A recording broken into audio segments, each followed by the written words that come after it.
Hiya folks, JD here. We've got another unboxing. So today we've got 3 little games.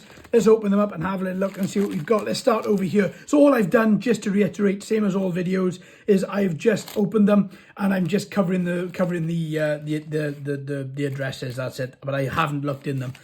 So let's have a little look. First one, Alan Wake. Perfect. Really happy with that. I wanted to play Alan Wake 2.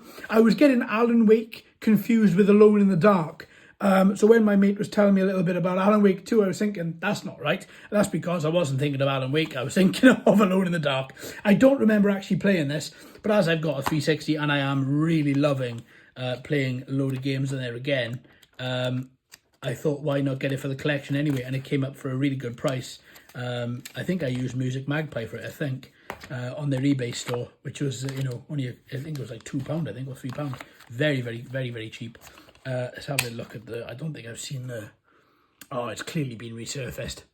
Perfect. I'm loving that people are resurfacing their DVDs. It's really adding to the longevity of them. As long as the person who has them looks after them, it's like a brand new game.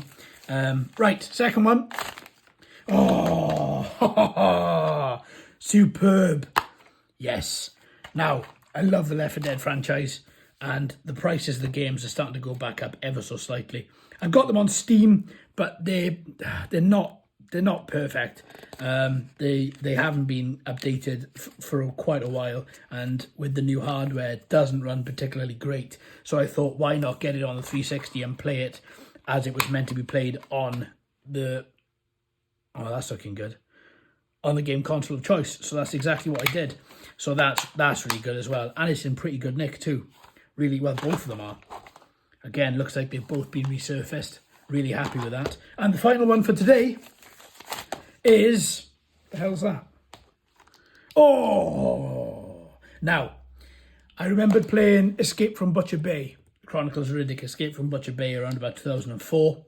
Wasn't ported onto it isn't backwards compatible on the 360. So the developers decided that they would bring out the Assault on Dark Athena, which would be the second game.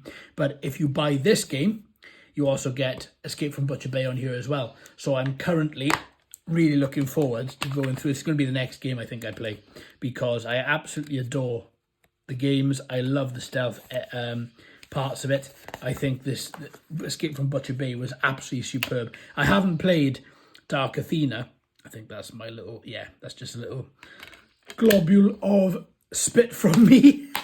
But other than that, the game is looking superb. I'm really looking forward. I'm going to jump into that one next, I think. So there's your next 3, my friends. So join me in the next couple of weeks when we're going to have some more unboxings. We've got plenty more stuff to unbox.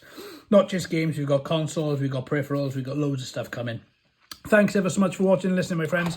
I've been JD. You've been fantastic as always. If you haven't already, please like and subscribe. Hello and welcome to all the new subscribers. I hope you're enjoying the channel. So until next time, my friends, happy gaming.